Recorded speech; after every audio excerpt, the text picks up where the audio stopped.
Бір дәруіш уақытша тұратын баспана іздеп тамырының үйіне келеді. Сәлем достар, Рухани Storytelling каналына қош келдіңіздер.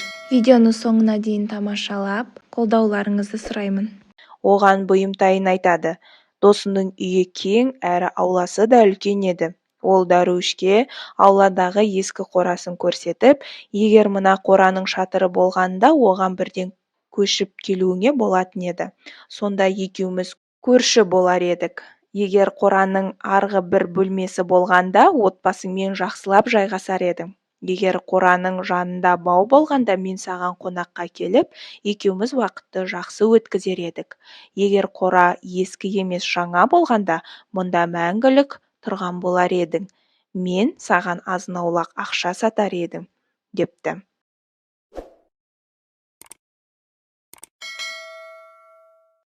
Досының сөзін тыңдап болған дәруіш оған қарап: «Ей тамыр, маған жаның ашып тұрғаныңды түсінемін. Бірақ мен бұл қораны жалдайтын болсам, онда есімі егер атанып кеткен үй иесінің құлақ кесті құлына айналар едім», депті. Нәпсінің мысалы осы хикаядағы жанашыр тамыр сияқты.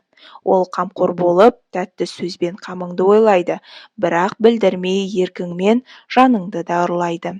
Нәпсінің тәтті сөзіне шырмалып, дегенін тыңдап бастасаң, құлақ кесті құлына айналасың. Менің каналыма тіркеліп, қолдауларыңызды сұраймын.